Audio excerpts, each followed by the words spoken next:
Welcome to the Atheist and Christian Book Club, a monthly gathering of believers and skeptics who discuss important books and topics from both an atheist and a Christian perspective.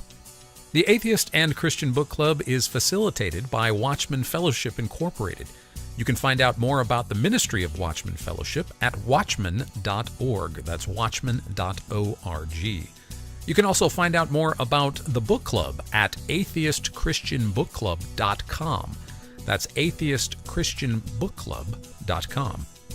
This is a video presentation of our November 2020 club meeting where we civilly discussed not only Christianity and atheism, but politics as well. Seth Andrews joined us live on Zoom for our November meeting to discuss his latest book, Confessions of a Former Fox News Christian.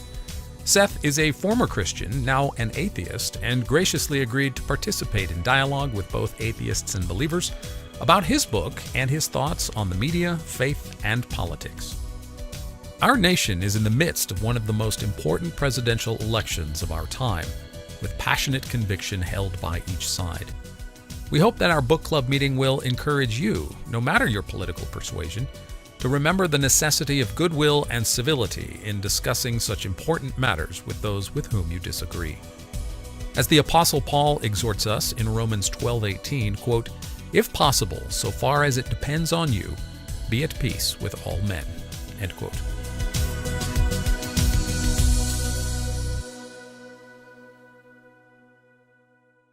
Welcome to the Atheist and Christian Book Club. My name is James Walker. I'm a Christian apologist, president of Watchman Fellowship, focused on interfaith evangelism.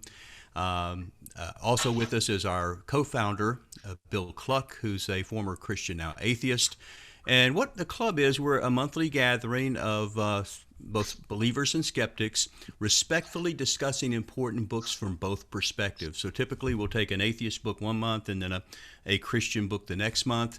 And we try to get into substantive dialogue and kind of get out of our own echo chambers for at least one night of the month and hear ideas that we don't agree with, we probably don't agree with, but to interact with them, to hopefully ask some good questions ourselves, but also listen to questions and to be able to interact with people that we don't necessarily agree with.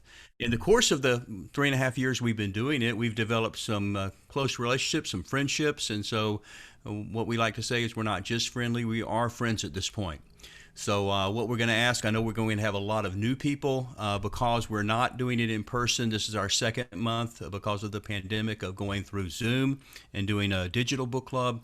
So we know that we're not just limited to the Dallas-Fort Worth area, that we have people, well, last month we had people all over the United States and as far away as India and Africa. So what we want to do is especially if you're new to the club, we do want you to be able to ask questions of our author today. Hard-hitting, tough questions are welcome, but we do want to be respectful. We don't want to be personal attacks. We don't want to belittle or make a caricature.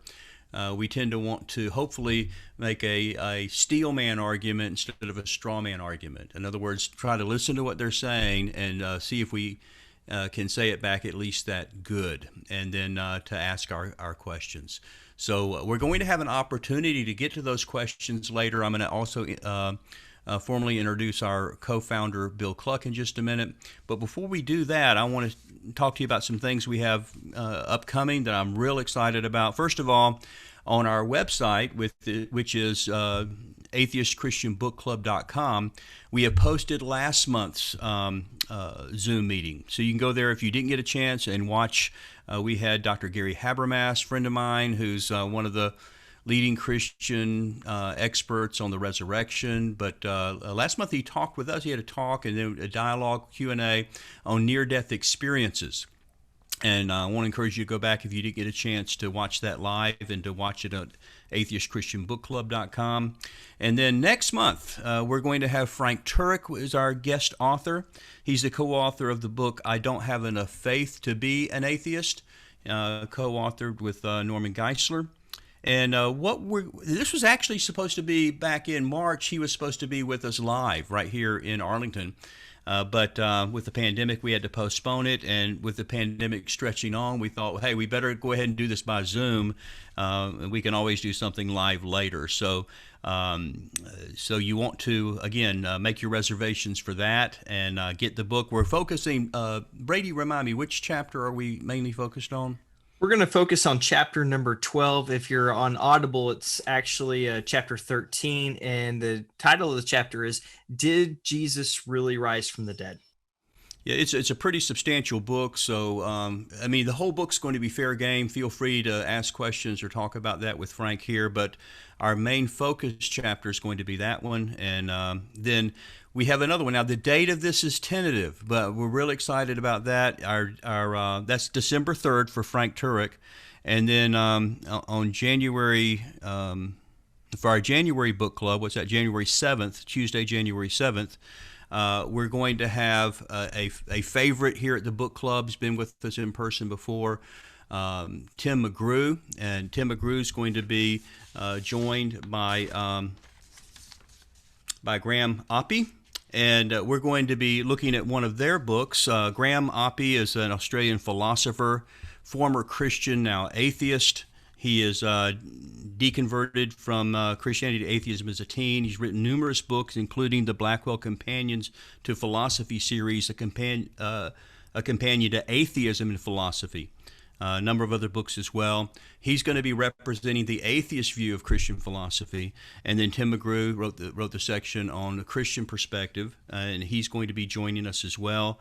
The book is the Four Views book, I think by Zondervan. Yes, Christianity and Philosophy, the Four Views on. And we're going to be focused mainly on those two sections, Graham Oppie's and also Tim McGrew. And I want to encourage you to go ahead and take a look at that. We're really excited about that one.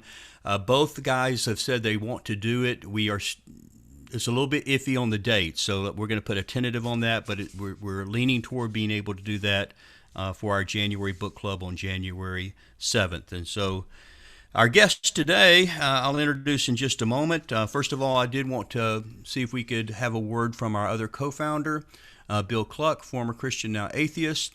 Bill, welcome back to the club.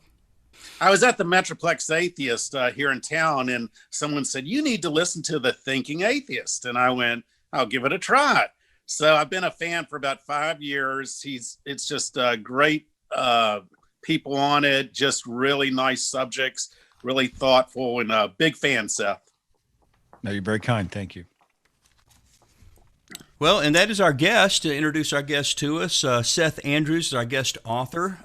In 2004, Seth was a committed conservative, I guess you would say Fox News Christian, very conservative. But he watched a video debate between Christopher Hitchens and Rabbi Botich, which made him decide to leave the faith. In 2008, he told his family and friends that he was an atheist and launched an online community and weekly podcast called The Thinking Atheist. He's author of numerous books, and I hope, Seth, this goes well and we're able to come back and do some of your other books in the future. But one of his books, Deconverted, he wrote the book Sacred Cow. But his brand new book we're going to be talking about tonight, I'm very excited about, is his 2020 book, Confessions of a Former Fox News Christian. Seth Andrews, welcome to the Atheist and Christian Book Club. It's an honor to be here. Thanks for the invitation. Well, listen, I wanted to know if you could do us a favor and just take about maybe 10, 12 minutes, something like that. And some of the people that are joining tonight just found out about the club. They haven't had a chance to read the book. Some of them we did a video alternative if you didn't have time to finish the book. We promoted the Shannon Q interview on the book.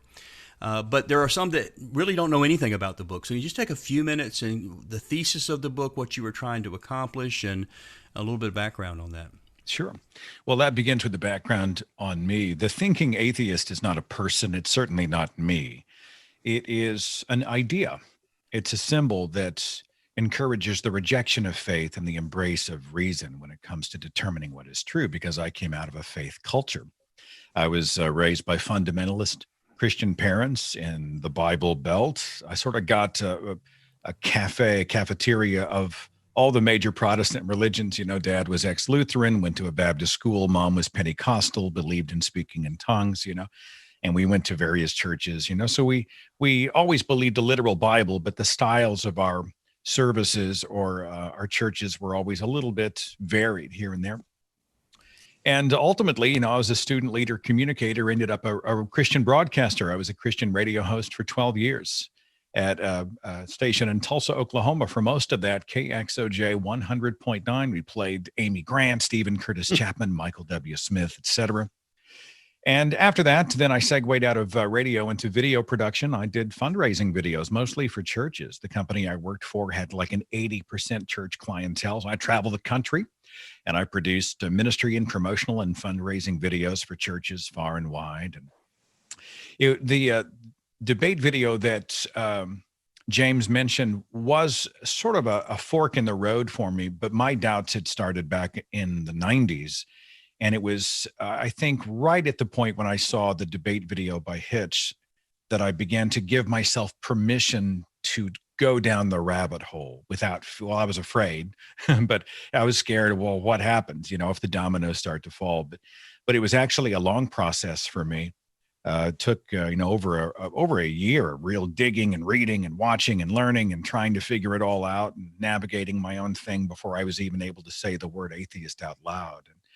And that was a tough journey. That was a wild ride, but at one point in my life, I was that sort of flag waving God and country. The founding fathers were all Christian. We belong to Christianity. The America is the world kind of an evangelical conservative. We see a lot of those types of people, certainly today. And, I was glued to Fox News. Fox News' primetime lineup then, as it is now, was just stacked with conservative activists, conservative evangelical firebrands promoting a specific faith, which is Christianity.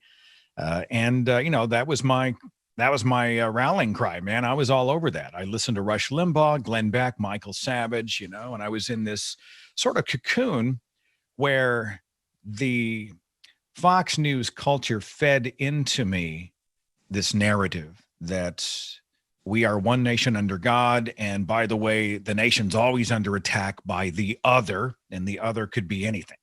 Certainly the Democrats, the seculars, the atheists, the gays, the immigrant, the Muslim, just pick one. I mean, we were always looking out for the other. America it's a war on Jesus.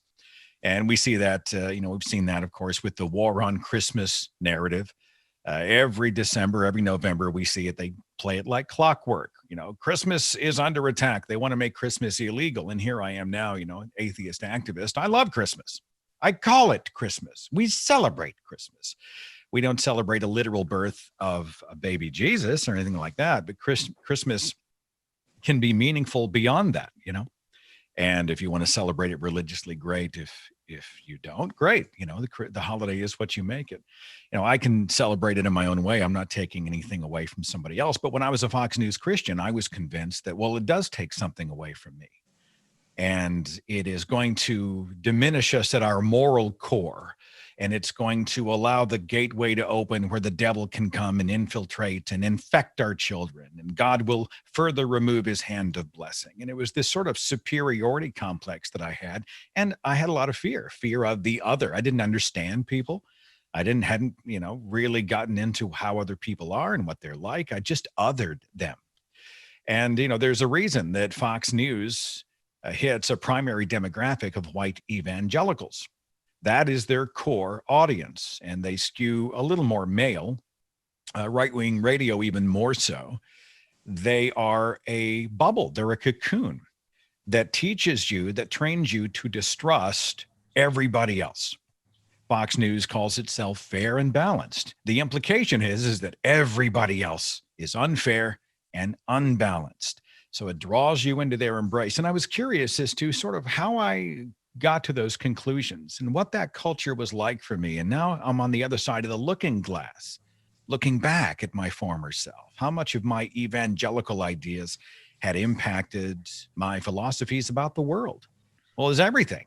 It affected everything I did. And so once I left the faith, I had to go back and sort of reverse engineer it. Well, wait a minute. How do I really feel about right to die issues? How do I feel about the legalization of recreational drugs? How do I feel about immigration or the death penalty or the right of a woman to choose what happens to a fetus? Reproductive choice. Like, is it really my business, the government's business, the church's business, or is that really is that an onus on the woman herself? And I had to go back just point by point, and I just realized that I was coming out of a culture that had been only a reinforcement culture, often a fear culture, and it was a very tribal culture. And I wanted to examine where Fox came from, why and how it is essentially an extension of a Republican White House. It's been called Dear Leader State-Run Television for a reason. Donald Trump frequently watches Fox News, and you'll hear him echo Lou Dobbs and Tucker Carlson and Sean Hannity, and he's just, that's his favorite place to go and have an interview. It's almost always friendly ground. There's a reason for that. And I know bias exists throughout the media. You'll find right-leaning, you'll find left-leaning, you'll find those who are actually more fair and actually balanced and approach the facts more evenly. But Fox is something interesting. It's something unique. It's something that the United States hadn't really seen anything like before it founded in 1996. So the book goes through that. And it also goes through, I think, major, socio-political, even moral issues related to the Fox News culture. We get into the gun culture, and I'm a gun owner. But, I go into heavy criticisms of the National Rifle Association. We get into the quote unquote gay agenda. We were taught to be afraid of the gay.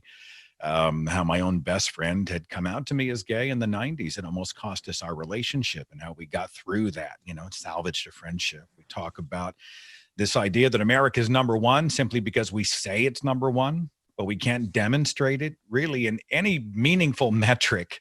We're the greatest country. In what metric are we the greatest? Well, I examine it, cost of living and the quality of healthcare and lifespan and the size of our military and, the overall peace index. How warlike are we? How miserable are people? Poverty, those types of things. We're not doing all that great. We have a lot of work to do. And then at the end of the book, I take to task many of my fellow lefties, especially the more extreme ones, who, have just gone off the rails. The idea that my fellow liberals and I are immune to bad ideas, that's just crazy. We're human beings. We can be tribal and we can be wrong. And, I thought, well, if I'm going to genuinely come in here and tackle the Fox News culture, I need to take at least a chapter and talk about my fellow libs and say, hey, some of you guys have just left the reservation and you're doing real damage. And, it's just, some of this stuff's just crazy. It's too much. And we need to sort of draw ourselves back and refocus on the issues at hand. I think the book is written in good faith. It's written with goodwill. I think it's well defended. It's certainly flawed like the author, but it's something I'm really proud of. And if you want to find out more, I'm actually signing copies, SethAndrews.com. You can just go and there's a little button to do that. So that's me and the book in a nutshell. How did I do? 12 minutes? I just vamped it. I wasn't even keeping track. So it was a good synopsis for those that didn't get to read it. I think you did a great job of not only talking about your main points, but also some of your motives behind it and things like that.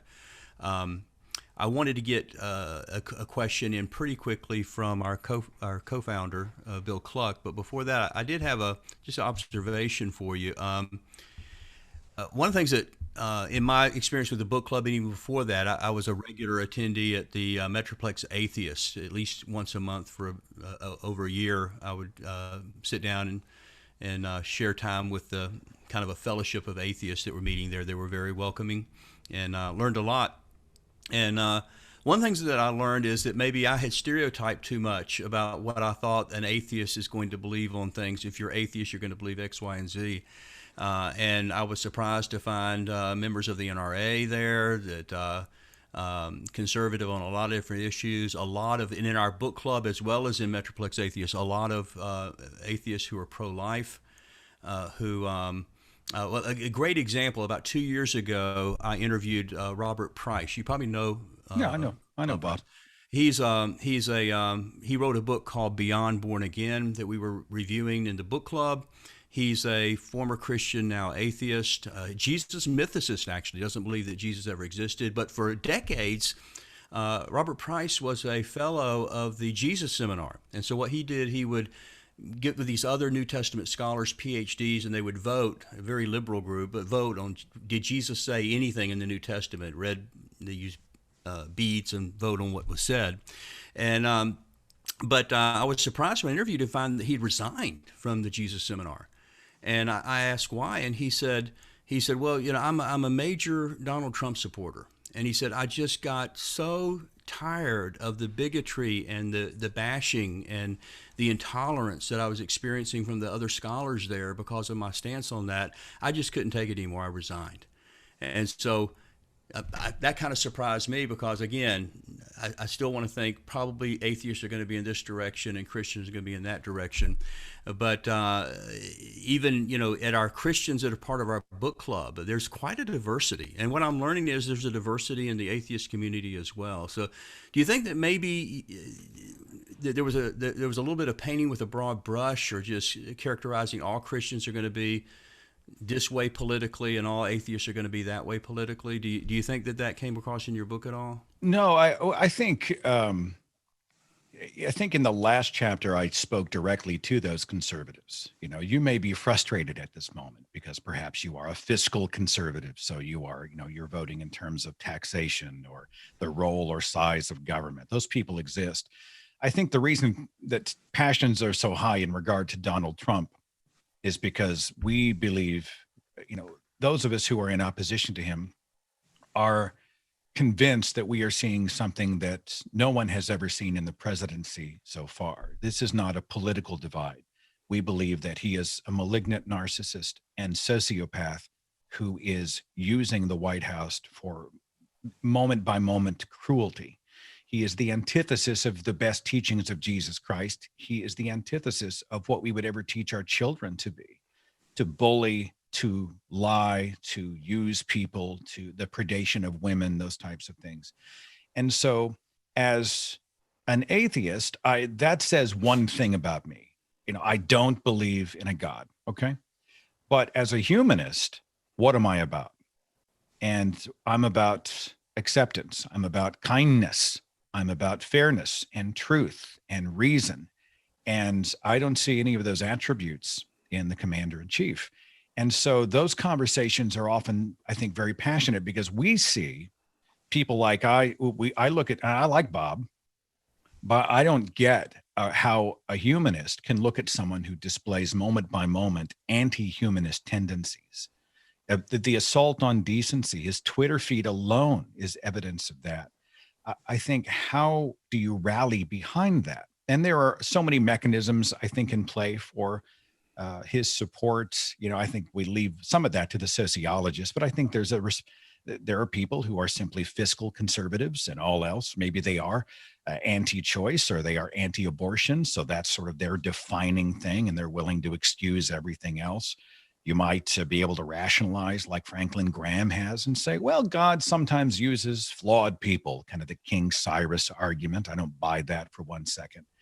But, I lament that he's been treated poorly. I think that is the result of the fact that we are human and flawed and passions are high. But if I was to sit across from Bob at coffee, and I'd love to do that, I would have to stand directly opposed to his support of someone I believe is doing tremendous damage.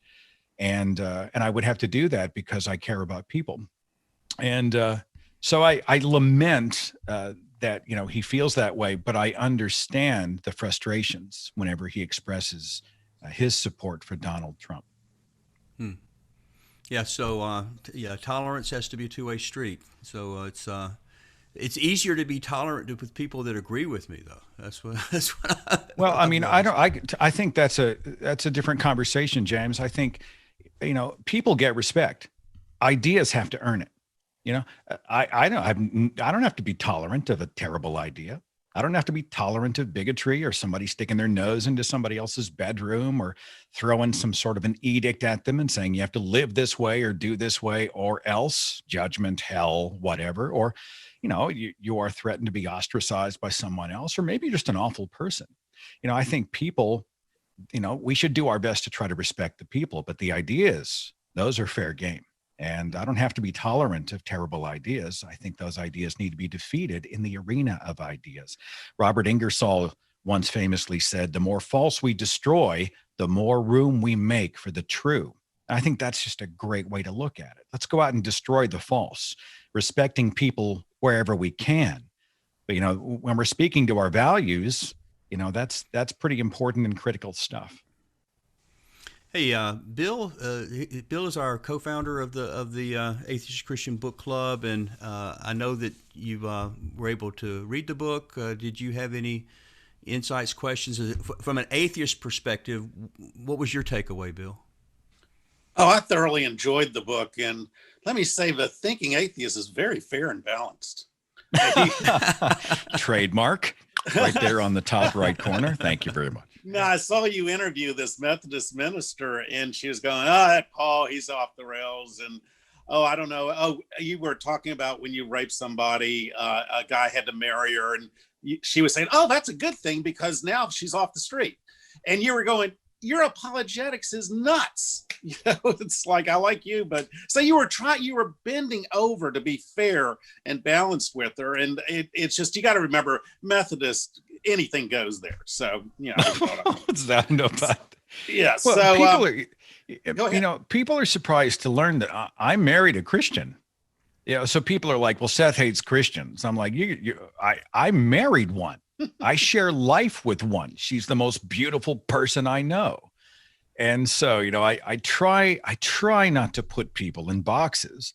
And I do on my show, I try to take great pains to speak about believers in 3 dimensions, because there is this tendency by all of us to speak about others in labels. You throw out the jab and the one-liner and bam, bam, bam. And atheists do have some bad arguments that I'm seeing less of. But, religion is a mental illness. And I'm like, that's just crazy. That makes no sense. And it's a terrible argument, and you should stop saying it, because there are tremendously intelligent people who are God believers. They're tremendously kind and good and charitable people. My next door neighbor is a worship pastor at one of the biggest churches in town. Wow. And he's an amazing human being. I would trust him with my house, with my car, I think the guy is absolutely of tremendous moral fiber. And so he doesn't fit in a box. He's good people. So I'm glad to hear that you feel that the show is fair, because I really do strive for that. Oh, absolutely. And one thing, you were kind of preaching my gospel. I'm a big believer in, we are not aware of how culture affects us. We have, like right here in the Dallas-Fort Worth area, we have 7 seminaries. We have Christian television. We have Christian publishing houses. We have all this bias hitting us from all sides. And with you particular, your parents wrote a great New Testament guide. They were married in the Holy Land. And we don't realize we're swimming in this Christian culture, but we don't realize it because we're in the culture. So it's very difficult for us to objectively see it. So my question to you, Seth, is there any way you weren't going to be a Christian with all that bias? Because your bias was like off the rails. Well, you speak to the what I think are the 2 major determining factors for belief: family and geography, right? Mm-hmm. Where were you born? Yeah. What's the religion of your parents? Like, if I'd been born in Yemen, right, am I going to be a conservative Baptist / I was never a Pentecostal. I was always a Baptist, really, because I'm more conservative in nature. So I leaned more into the Baptist church and Baptist school. But if I'm born in Yemen, I'm going to be Muslim. If I'm born in Mexico, my money's on Catholicism. If I'm one of the Eastern religions, well, that you can probably pinpoint part of the world I might have come from. And I find that it's a really interesting thing, because, you're growing up. This is why churches like to target young children. I don't think they do it maliciously, but they call it the 4 to 14 window. Because if you find somebody who is 25 years old, and for the first time you tell them that there was a deity that created the universe, and there was a dirt man and a rib woman in a garden with talking animals, and all of those penguins walked or waddled 8,000 miles to board a boat in the desert to, if you put all those stories together and shoot it to them when they are into the age of reason, they just raise an eyebrow and I'll see you later. But if you do it to a trusting 4-year-old, you're the same person that taught them, look both ways before you cross the street. Don't talk to strangers. I'm going to help you do the homework to learn about the world. They have to give you absolute trust. And in that trust, you then give them the truth of a specific Jesus story. You are much more inclined to sort of have that replicated in your own mind. And I found that's an interesting study, because if you talk to somebody who believes in a specific faith, God, holy book, denomination, whatever, go a little deeper under the skin. Hey, where were you born? And what was the religion of your parents? Those are the first 2 questions I like to ask. And I'm probably 85% of the time, it's just like clockwork, that's, I was front loaded, I'm going to be a Christian child. I'm going to grow up and be a Christian adult. It took me decades to crawl out. Of course, now that I'm out, my family's horrified. I really enjoyed listening. But you're talking about John Loftus's outsider test of faith, the 2 things that determine what you believe. And it's funny, you have people like John Loftus who got converted early, Bart Ehrman, the guy that's the head of the Skeptic Society. People, these are very smart people. Michael Shermer. I mean, you couldn't imagine anybody more skeptical. He got sucked in just like I did at 17 or whatever. So you can be smart, but you're not smart enough to escape bias and confirmation bias. Am I right? And sometimes we can outsmart ourselves. I think you will find many of the really, really, really intelligent people are often they're some of the best people at sort of putting together the arguments, connecting the dots in a way that shows, intelligent design and that kind of thing. So, I mean, we can all outsmart ourselves. And I think, atheists can be guilty and believers can be guilty. There's also, I think, most believers know very little about their own belief or religion, at least here in the United States. This is such a problem that apologists and pastors are writing books about it. How do we deal with this Bible illiteracy problem that we have? And what I think is that it's not really about the basics of the Bible. People are not going to church because they really care a whole lot about Adam and Eve. They don't care about Noah's Ark. They don't care about the giants and Samson and his hair and all that stuff. Absolutely. They're not going because they want to be told they're unworthy and going to hell. Most of the churches we see now, the major churches, are actually shifting their theology to be less Calvinistic, and it's more about kind of a Tony Robbins thing. You are somebody. You can be somebody. Go be happy. Jesus loves you, Rah, rah, go team. But they're going not because it's a theological exercise, but because it's family. I mean, we're tribal. Right. You go, you're greeted. There are ministries that train people to greet you. There's hot coffee. There's a place for your kids. You enjoy communal music. You hear an inspirational message when something goes wrong. You got people who are there to take care of your needs and to love you and take care of you. I mean, man, I understand the appeal of religious communities. And I think that's one of the things that makes it so hard, because I think once you get to a point where the theology starts to fall apart, I don't think this makes sense. Historically, scientifically, morally, this is not working. This doesn't jive. You're also immediately in conflict because if this is not true, will I lose my church, my family, my community, the support system that I have? What are the other implications? And boy, that makes it real easy to sort of keep you from tapping on the glass and asking too many hard questions. Yeah, they have a lot of these hip churches here in Dallas. Oh, you guys got Fellowship Church, don't you? Oh, Fellowship and Gateway. And, the only unforgivable sin is not to be hip. You can be forgiven for anything, do whatever you want. It's a huge church. And that church out of Australia, the Rocking Church. Hillsong, My gosh, it's just come here. So it's just ridiculous. But anyway, I know Christians want to get to and let me ask you one quick question. Are you familiar with the evolutionary argument against naturalism? That it's what it says is we, being evolved, have all these problems and biases and faults. We're not evolving for objective, intelligent reasoning. We evolved to survive. So Alvin Plantinga made this argument. So how in the world can we trust our own minds, our own judgments, when it's just here a mishap or a just lucky random chance that we got here in the first place?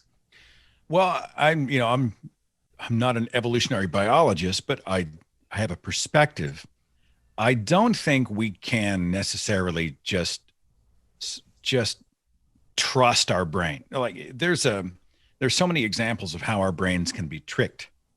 Our brain is often wired for shortcuts, which, as you mentioned, is part of our survival, right? When the brain has to come upon a decision or to deal with a perception quickly, often it will lean in a specific direction that makes us more apt to survive, but it may not be rooted in the reality.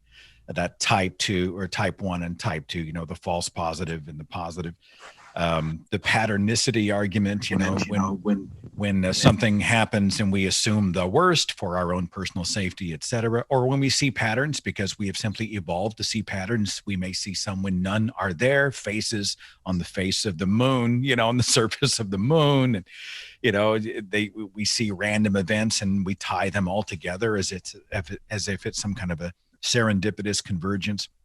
So I think, our brains are extremely amazing machines, but they can be easily tricked by those who know how to trick them. And I think then we have to lean on the processes of science to help overcome that. It's the best, it's an imperfect tool, but it's the best tool we have to sort of navigate through our own biases and misperceptions and those types of things. So you experiment again, you check the results, you come to a conclusion, you still leave the door open because you're going to continue testing and maybe that conclusion has to be updated. I like that line that says that an open mind is meant to be closed on something, meaning that if you come across something that is overwhelmingly demonstrated, it's okay to take an open mind. And then, if someone comes to me and says the earth is not a sphere, well, my brain's already closed on that. It's not welded shut. I'm not saying that someone could not come along and demonstrate to me somewhere that we actually exist in a snow globe or something else. I mean, I have to be willing to be able to reopen it. But I think an open mind is meant to close on some things once you have a preponderance of evidence for it. And that evidence comes through the scientific method. And I think that's the method we have to rely on. Great. Hey, thanks. Enjoyed your book again. Forgive the long answers. This is what happens when you have a radio host on your book show. I just tend to blather on. Just mute me. Sometimes we need that further clarification. And I had a question for you. First of all, we're getting some questions in the chat area, and that's a great way of getting your question up. And what we're going to do in just a little bit is we're going to open it up. So if you want to ask a question, you can put a brief version of the question in chat, and then Brady and Daniel will kind of help admin and kind of get who's going to be next. So we're going to open that in just a second. I had one for you first. I think it was chapter 2. Seth, you have a thing about a section about brain physiology and studies, tests that were done, like a conservative mind versus a more liberal mind, and the part of the mind that's in use is the reactive or the maybe the emotional center rather than an analytical part of the brain, and the implication was this is maybe why you have the Fox News Christian react the way they do, because they're not thinking analytically, they're using the emotional part of their brain and all. But my question to you is, do you feel when you deconverted from atheism to Christianity, do you think that changed your brain physiology, or do you feel like that you're still that way? You've just switched, instead of being, anti CNN and anti Washington Post and New York Times. Now you've just switched sides where you're using that same brain physiology, but now the target is conservative Christian nationalism and Fox News. Well, I think that, I don't know if my brain has changed, but I think ideas can be changed. Mine was really more experiential. I had been trained to think a specific way. I had been indoctrinated, for lack of a better word, from a specific culture. And so when you come out of that culture and begin to get your bearings, it's not really as much about, I don't think it's as much about, my brain altering, but being introduced to different ideas in a world that I never knew existed before. I also like to think that I was a little bit skeptical from the front end. I'm not a great mind, but it was in the 90s that I started to sort of cross out certain specific parts of my Christian theology, specifically relating to my gay best friend, because I felt like, this is an egregious wrong to condemn this man. And even though at the time I didn't really understand, I knew that he was a beautiful guy and I wanted his friendship. I didn't want to judge him. So I'd already started to sort of deconstruct. And now I don't see it as I traded one religion for another, one bias for another. We're all guilty of bias. I see it more as I was raised in a bubble. And I finally gave myself permission to step out. And once I began to become introduced to other ideas, other people, other experiences, other information, it opened up my world. And I was able to then decide for myself how I felt. And, we should definitely be skeptical of the messages that come at us, be it CNN or whatever. But I don't believe we can make the equivalence argument. I don't think that all media is equally biased. I don't think that as far right as this, then this is automatically just as far left or blah, blah, blah. Atheism is not a religion. It's not a dogma. It's not any of the things that many people say. I haven't switched one for another. I simply left one. And then I was able to decide for myself how I felt about pretty much everything else in my life. It's an argument I get a lot of times. I'm a former Mormon, now evangelical. And so a lot of our critique is of the Book of Mormon and things like that. But so what I get a lot of pushback from my Mormon friends is, James, you can leave Mormonism, but you can't leave us alone. So it's maybe you get the same criticism that you can leave Christianity, but you can't leave them alone. I don't know. Well, but there is, that's a salient point, or you stumble upon a salient point, or actually you directed us to a salient point. And that is that I think your background gives you a unique perspective and ability to speak to it. And because you came out of it and you feel like it might be, and I don't want to put words in your mouth, but you feel like it might be doing some things that are untoward or even damaging to other people, then you have the opportunity to do something about it. And you want to be a part of the solution. So it's not that you're obsessed with Mormonism and you can't leave Mormonism alone because you've got some sort of a defect. You take it personally because it was your history. And you can speak to what goes on behind the halls and behind the walls and in the rooms and in the minds and in the cultures and in the families and traditions and the dogmas and the Book of Mormon and all that stuff. You know it, and you have a unique perspective and ability to do something about it. And I think there's a satisfaction in having that. So I don't think you're obsessed or any of those types of things. I think you genuinely are trying to right something that you know is wrong. And I think that's cool. And you do see some possible parallels there with your own. I know let's just talk about the motive for writing the book. You're wanting to help those Fox News Christians, right? Well, it's partially. I don't spend a lot of time with people who I consider to be what's called doxastically closed. I mean, they're just a closed system. You've met those types of people. I used to be one of those types of people. I don't care what you say. I'll never change my mind. You'll never change what I'm thinking. Nope, I'm not going to change. I immediately just tell you right off the bat. And I'm always okay. We both said that, and obviously we both changed. So yeah. You never say never, right? But I think, had to come to a moment when we decided that we were ready to take that journey. If someone had come in with a sledgehammer and tried to beat us over the head, we would have then felt attacked. I think people change their minds from a position of safety. That's why when I'm speaking one-on-one to somebody about anything, I don't do insults and ridicule and mockery in the one-on-ones. Sometimes ridiculous ideas need ridicule. the earth is flat in the 21st century. I'm sorry. That's just irredeemably stupid. And so on the large stage, on the macro stage, I think, mockery has its place.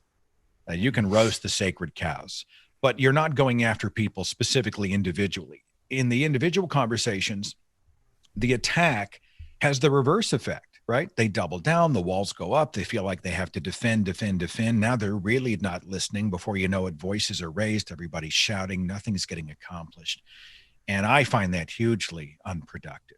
I think, we need to, and in the age of the internet, it's even harder in the Twitterverse. When did we lose the ability to actually sit down and talk, and more importantly, listen to each other as human beings? You're not an avatar. You're not a two-dimensional image on my Twitter feed, but you're a flesh and blood person who has a story and you have value. When did we lose the ability to sit down and do that? And that's one of the reasons I agreed to be here, is because I think, I love the idea that people who have maybe a different point of view here and there can still sit around and be good to each other. And it's, that's been a real pleasure for me. Well, thanks. And that's certainly our goal here. So I think we do have some questions. Daniel or Brady, do we know who's first one to? We have a couple of questions. I'm going to unmute Ron. So Ron is one of our book club attendees and supporters. He's local here in the DFW area. He runs the chapter from our Reasonable Faith in Collin County. And Ron is in the book club, active with us in apologetics and Christianity in the DFW area. So Seth, meet Ron. Ron, meet Seth. And Ron, go ahead. Seth, appreciate your reasonableness. Seriously, I don't care what everybody else says about me. I'm an okay guy. Delight to be part of this meeting. I have so many questions. I don't know where to start, Daniel. Hey, you mentioned earlier that something about kindness and acceptance and tolerance. And I wonder from your, and I'll connect that with a question I asked later in chat, and that is, if atheism is not a religion, would you call it a worldview? In other words, your explanation, your personal opinion, your reasonable conclusions about where we came from, why we're here, how we ought to behave, and what happens when we die. So with that perspective, I'll let you answer that question if you'd like, and then ask why, from the atheist perspective, are kindness and acceptance and tolerance good things? Well, atheism is not a worldview. Atheism is simply the non-belief in gods. Okay. I'm not convinced, right? I'm not saying with an exclamation point, there is no God. I think specific gods, we can say they have completely been disproven. The gods with a proper name, that you can go back and look at the record and you can begin to dissect that. But even the deistic God argument, I'm just saying that I personally am not convinced.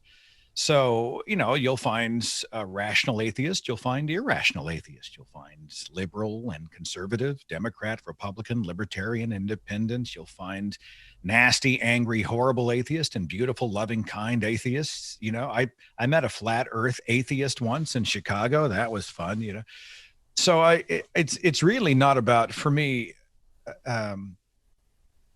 about atheism or religion. Are you a good person? It comes down to, really, beyond that, what kind of a human being are you? Are you a good person? Because that determines if we'll hang out. If you're a nasty atheist, a human being is just toxic to people. So what? If you're an atheist, you're a terrible person. I don't want you in my life. I appreciate that. May I ask, why is it good to be a good and nice person? Well, I think, I was taught that goodness only came from God. And there are versions of this. The apologists talk about the objective moral standard, implying a standard bearer, blah, blah, blah. And we could get into that, I suppose. I think it makes perfect sense that we have evolved ethical systems, because in the infancy of our species, we as cooperative beings, as ethical beings, were more likely to do well, right? If we were terrible to other people, if we weren't adapting communities, if we weren't tribal and creating family units and doing beneficial things to fortify those units, we're more likely not to have food, we're more likely to get killed by predators or something else. Cooperation then became really a survival mechanism.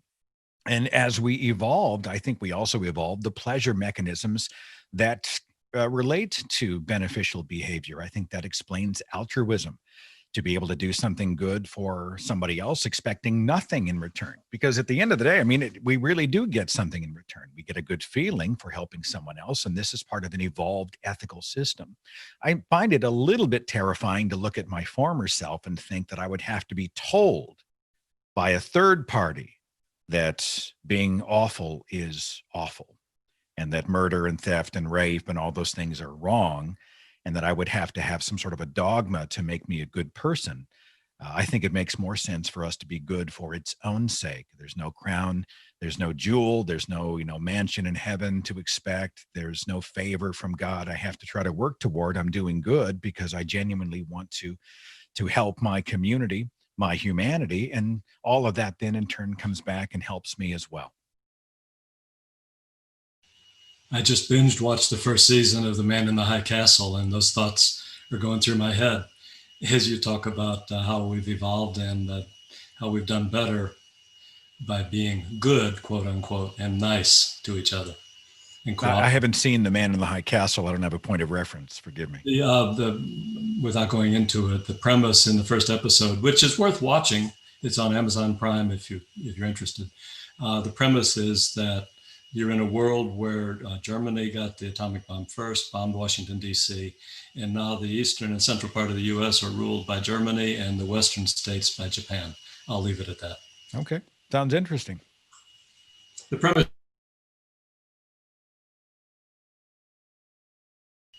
The premise is interesting, but by the time you finish the first season, you probably wish you hadn't. They don't tie it up very well, in my opinion. Okay, thanks, Seth. We appreciate you. Oh, thank you, sir. All right, Seth, we have another one of our, another person here in our group, Gene. Gene has a question for you. Gene, it's all yours. Thank you, Seth. I appreciate you coming on. I never even knew who you were until Ron and I are good friends, shared this situation or your thing, and did a little research on you. Can I kind of address something you answered in regard to, and you must have heard this before, it's called the moral argument. You know what that is, obviously. And so my question to you is, and you made some commentary that it's necessary to be altruistic in our society that help to, humanity to move along.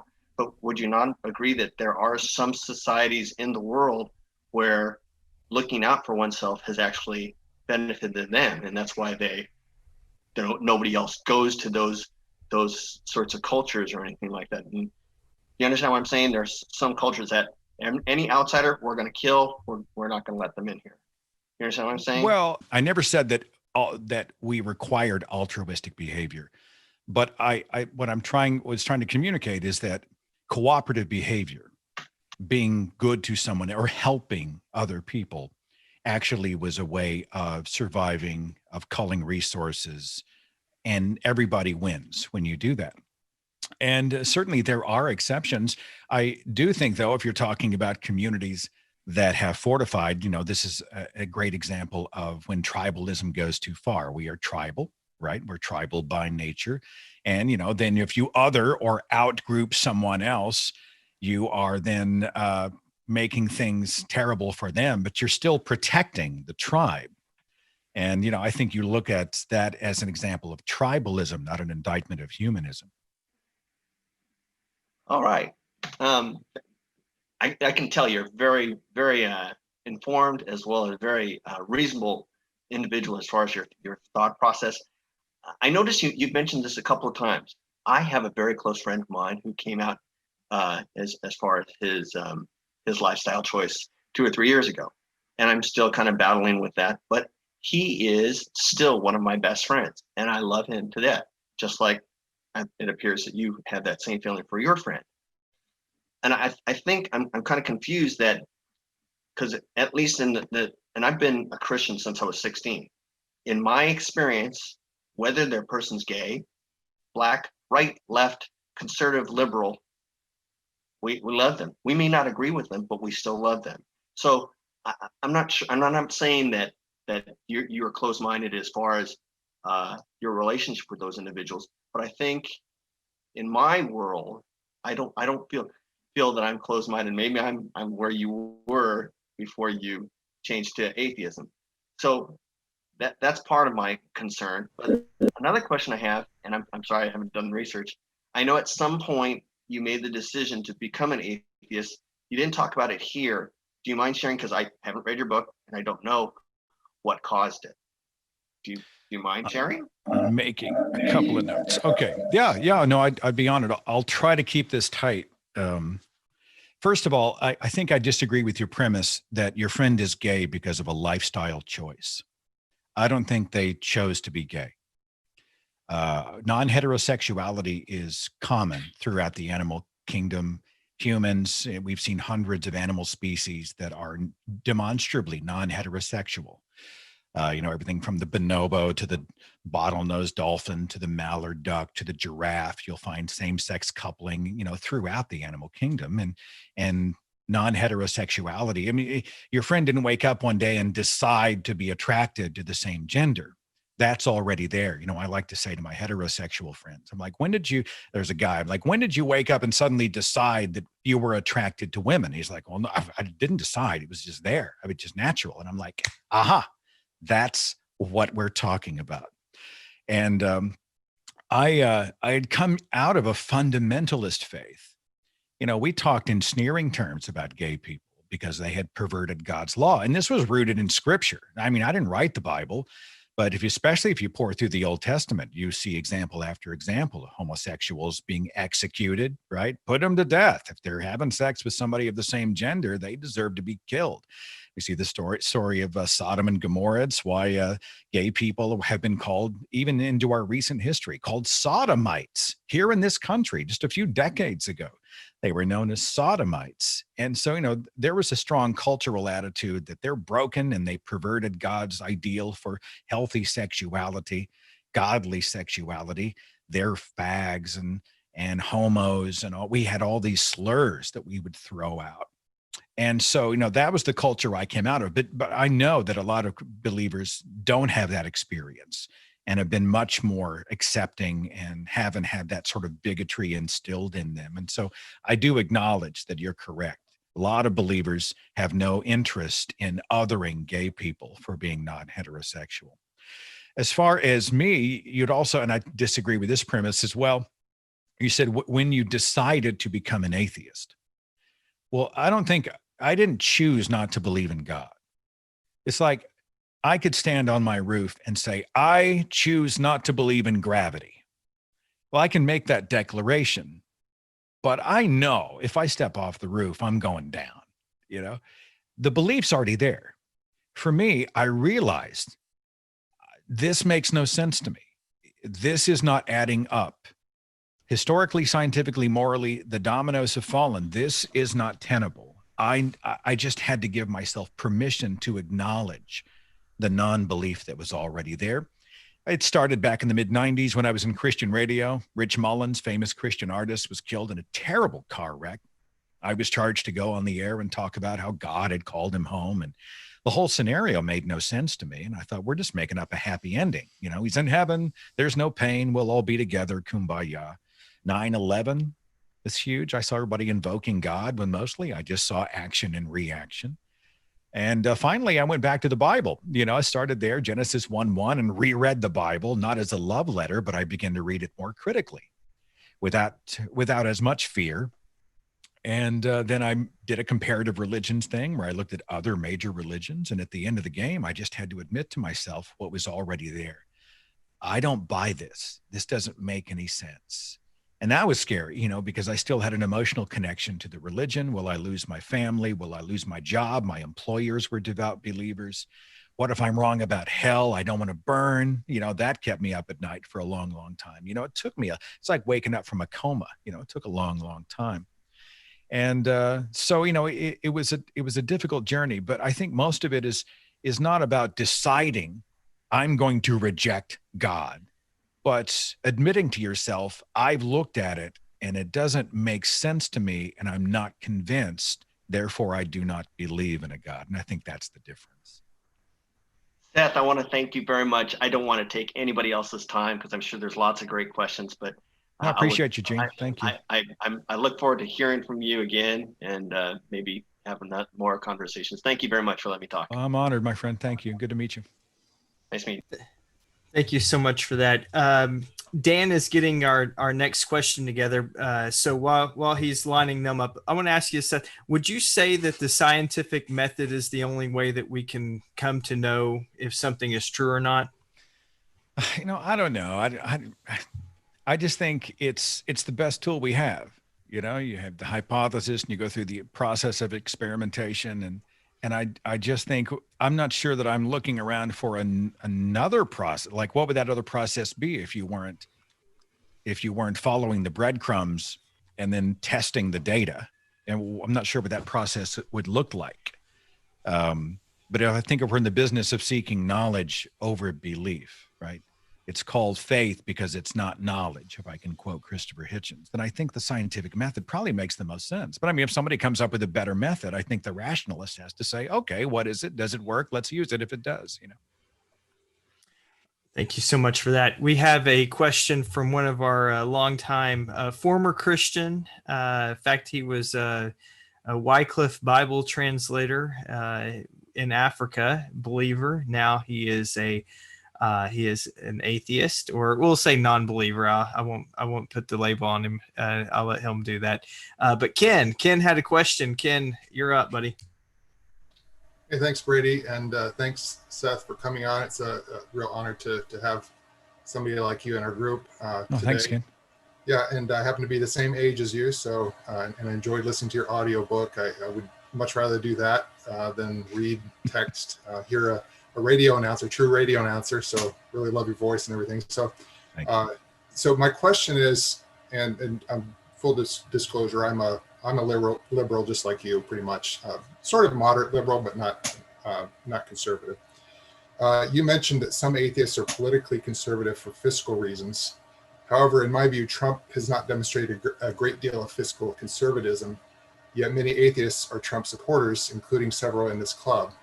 I'm interested in knowing both your and their perspective on what primarily drives their support for Trump other than fiscal conservatism. Oh my gosh. How much hate mail do you want me to get, Ken? I mean, come on. You set me up, my friend. Well, I can't speak to all of the specific reasons that people gravitate to Trump. They don't fit on a bumper sticker. I've met people who they're just upset with the system, and maybe they think that the whole Benghazi thing with Hillary was legit, and so that's their touchstone issue, and so that propelled them to Trump. Or maybe they bought the idea that he genuinely was a self-made man and a business genius, and so that propelled them. I've heard the "hey, he's not a politician" argument by some people, so that propelled them. I have met a few who are anti-abortion, and so since he switched actually from pro-choice to anti-abortion when it became politically expedient for him to do so, and so that's their issue. So there are a lot of reasons, but I'm interested in Donald Trump from a social perspective. I see an appeal to authoritarianism when it comes to Donald Trump. He is one of these guys, for many people, believer and non-believer, they seem to be attracted to the idea that he acts like a king instead of a president. The rule of law, the Constitution, whatever, I'm going to do what I got to do to get things done. And so they've decided sort of in this cult of personality that he's their guy. Now, I do think this is much stronger among evangelical conservatives. And I do believe that their lean into authoritarianism is religiously motivated. This is a culture that is primed to rally behind savior figures. How often have we heard God's name invoked? right? He called himself the chosen one. Rick Perry called him the chosen one. The people on the Evangelical Advisory Board believe he's the chosen one. He's a savior figure who's been put in place by God as part of divine destiny. And so people who respond then to authoritarian type figures, they, in some ways, I think, can then shut off their moral reasoning centers and they can just focus on obedience and allegiance. And so they line up. They haven't really done their homework on Donald Trump. This is true, I think, across the board, liberal and conservative, but I see a lot of, well, he's this. And then you go and you correct the record and you're like, well, actually, he's not. You know, it's interesting when you go back and you see that his own autobiographer, his ghostwriter, admitted, Tony Schwartz said he made up almost everything in The Art of the Deal, the best-selling book about his success in business. And you read about the business failures when he was no longer under his father's purview, and the predation on women, is tremendously toxic attitude about other human beings, certainly something Jesus would reject if Jesus was here on this earth. You see the constant using and lying and predation on other human beings, and the gleeful bullying, the malignant narcissism, all those types of things.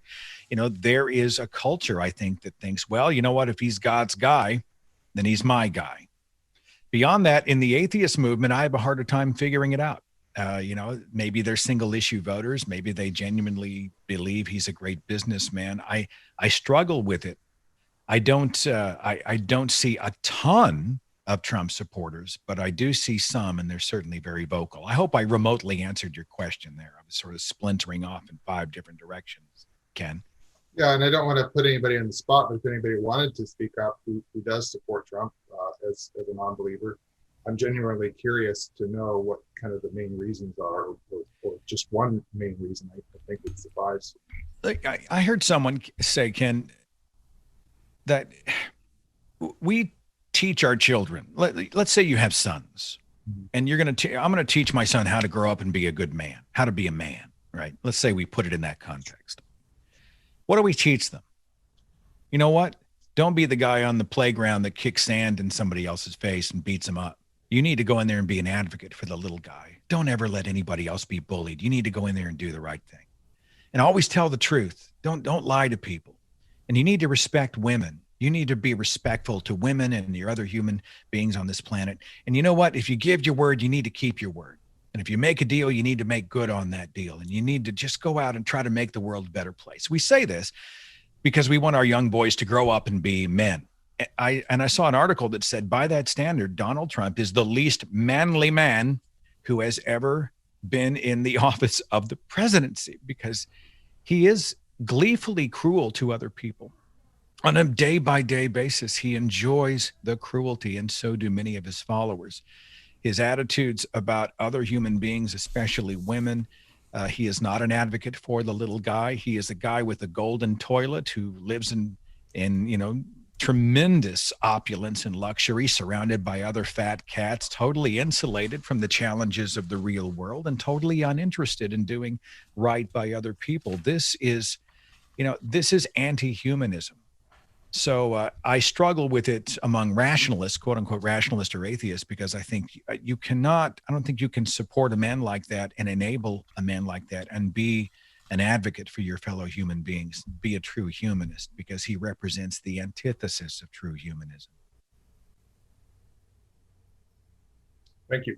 You got me wound up, Ken. That's what happens. You push that button and 5 minutes goes by. Sorry about that. Hey, I'm just glad Ken's not doing it to us Christians right now. That's the best part. So he's a pit bull, man. He's a tiger. He's getting everybody. Hey, we got another question for you, Seth. This comes from Watchman's own Dan Ray. Dan, take it away, buddy. Seth, thank you for coming. Yeah. And I have to say, I've been listening to you for a while as a Christian, and as a fellow broadcaster, I'm envious of your smooth radio voice. You're very kind. Thank you. Thanks for coming on. It's nice to talk to you finally in person and to have you here, and we're grateful for it. A question, I just reading in the section in your book today about the part where you go into a little bit of background about the Bible. Just some thoughts about historical reasoning came to mind, and I'll just be brief. What for you, because it really wasn't specific in the book, and maybe you can go into a little bit of more detail here. What for you is the best historical explanation for the origin of Christianity? How do you see that? How have you reconciled that particular aspect? Well, I see a ton of political expediency, certainly in the first few centuries. And beyond that, I'm not arguing, I'm not addressing the argument from popularity. You know, I think part of your question may be, what's my explanation for how it has endured and become so prevalent and popular over 2,000 years? Am I misreading your question? Well, it's part of it, but really the gist of it was, how do you, simplified, how do you think it started? Oh gosh, you know, I've heard the mythicist argument. You know, I've heard the literal Jesus argument, and I've read about both, and I don't know. I don't know if there was a real guy who walked the earth, you know, a real Jesus, a charismatic figure, a teacher, preacher, whatever, that the legend's based on. I don't know if it was based on previous celestial deities, and these were all borrowed from other previous gods, pagan and otherwise. I don't know what other religious or political traditions helped to promote or propagate that. You know, I do see, though, that we have to go past whether or not it caught fire and is popular and say, well, can we take it to its source and verify that it actually happened? And for me, that question is an absolute and easy no. And so, you know, regardless of it, was there a real Jesus and how did it start? I simply do not know. Nobody knows, even if they profess to know. But beyond that, we can then look beyond and say, well, are the claims of the Bible something that you can then take to the bank as absolutes, historical, scientific, and moral truth? And you can pretty quickly, in my opinion, say, no, there are more reliable sources. Okay, thanks for answering. Yeah. We have another question here from another one of our Christian members, George. George, the floor is yours, my friend. You might have to, there you go. Hi, Seth. Thanks so much for being with us this evening, coming to join us. My question was about Jesus. So a minute ago, you said something about an opinion that Jesus might have had about Donald Trump's actions. And I tend to agree with that statement, but it got me thinking. I'm curious what your opinion is about Jesus, specifically.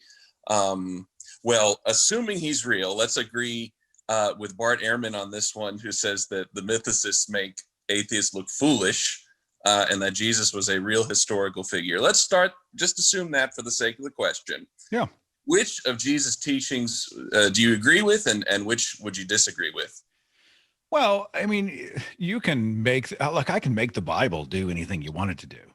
And that includes the teachings of Jesus. I mean, if you want a hate book, I can make it do that. You know, I can find you a verse. If you want it to be a love book, we got that. If you want it to be a bigotry book, we can do that. If you want it to be a diversity and acceptance book, I can do that. And the same's true with Jesus. And, you know, many of the teachings of Christ, if you were to look at them at face value, I think there are some things, obviously, that's not all that original, but you could take the teachings about thankfulness, about, I don't know necessarily if I agree with loving your enemies, but I don't think that running around hating all the time is a way to live your life, to do good, you know, to be charitable, to be kind, to think of the poor, to think of the least of these. I mean, you can find meritorious teachings from Jesus Christ. The challenge that we have is this is also the same Jesus out of the book of Matthew, who admitted that I've not come to bring peace, I came to bring a sword. I've come to turn a father against his son, a mother against her daughter, right? A man's enemies will be the members of his own household. Jesus commanded, he said, if you have to be prepared to hate your family members on my behalf, or you're not worthy of me. Well, what kind of worthy deity comes down and says, you know what, I'm prepared to split you guys and your family up because if I don't win this popularity contest, you're not worthy of me as a savior. Well, that's a problem. The Bible tells us that Jesus and God are the same, right? The Holy Trinity. Jesus, God, the Spirit. If Jesus and God are the same, that means Jesus is also the author of hell, right? Hellfire, depart from me, all you who are cursed, into a lake of fire and everlasting damnation. What kind of a worthy, benevolent God creates a torture chamber that will cook you forever? So, there's a beautiful, wonderful, kind, benevolent Jesus, and then there's the awful author of hell, Jesus, and they both exist in the same Bible. I think that answers my question. Thank you. No, thank you. I haven't been cussed out yet. I feel like Hopefully you won't be. That's not our aim, at least. Anyway. Like, we're having respectful dialogue. It's weird. I mean, and we're using the internet to do it. Did Nostradamus predict this? Is this written somewhere? Is this a prophecy fulfilled? Absolutely. A miracle, Seth. It's a miracle, and you're it's a modern day miracle. It really is. But I guess that's what everybody put it on the internet yet. That's right. Well, we have that's usually a lot of first-time guest reaction. How in the world do you guys do this? Do you give your guests Seth, something? You pay them? What do you do? I don't know. Everybody's on their best behavior. Let me ask you this, because we do have another question that just popped up. And this question will kind of lead into to Brad's question. And I don't know Brad. I'm sorry, so I can't give any kind of introduction. But would you say then that you hold to subjective morality? I know you mentioned the Christian apologist, objective standard of morality argument. Would you then hold that morality is subjective? And then I'm going to let Brad ask his question. You can just give a short answer. I would frame morality from the perspective of we act to minimize harm. This idea that can there be an objective moral standard? I would probably lean a little bit more into, it is a case by case, somewhat subjective. I mean, it's situational. Here's a great example. If the Bible tells me do not bear false witness, don't lie. Okay, fine. Well, there's an abuse victim and she's come over to my house and I let her inside and I'm keeping her safe and I lock the door and her husband's got a 45 and he's looking for her and he comes and he pounds on the door. Now, is the moral thing to not lie and say, hey, she's right here, come get her, or she's right here, whatever?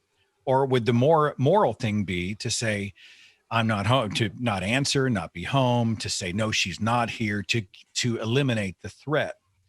And so that doesn't fit in a cookie cutter, right? I have borne false witness at the moment, but I actually did a moral thing which helped to minimize harm. And so I think, this is kind of how I approach moral, ethical decisions in this life. Are we acting as best we can to minimize harm? Thanks, Seth. Brad, you're up, and I hope I didn't step too much on your question, but I'll let you go a little bit if you want to kind of re-explain that a little bit more to Seth in terms of your question. It's all you, Brad. You're up. I appreciate that, Brady. And Seth, thank you for being a part of the program. Yeah, thank you. I guess, to follow up, if there is no objective standard of morality, isn't it just more of a personal opinion?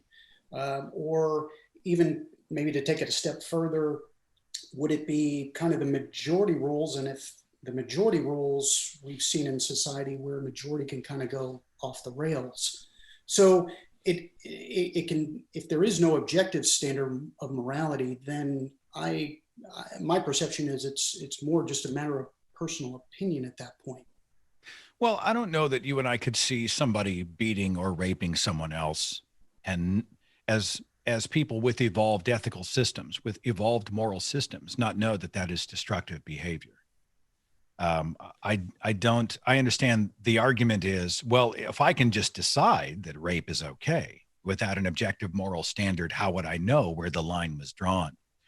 But I don't look at it in those terms. I look at it in terms of, if we are evolved as cooperative beings, or largely cooperative beings, and we see harm being done, I think we will recognize that harm being done.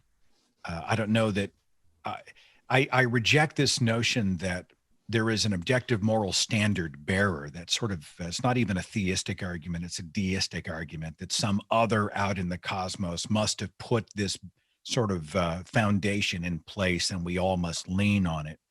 I see it more in terms of, is this genuinely harming someone? Is it causing pain or destruction or distress or, in some other injury? And I think you can assess that and determine that it is wrong on merit.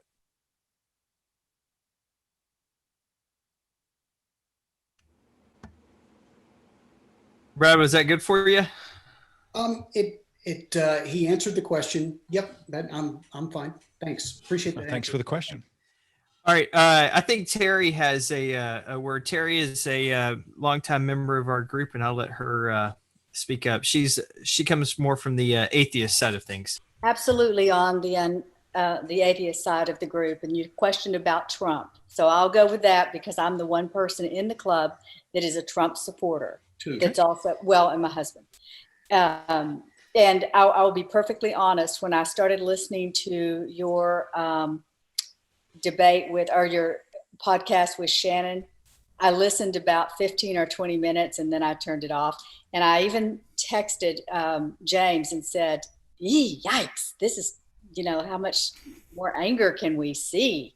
So you want to know, and then Ken asked the same question: why would someone support Trump?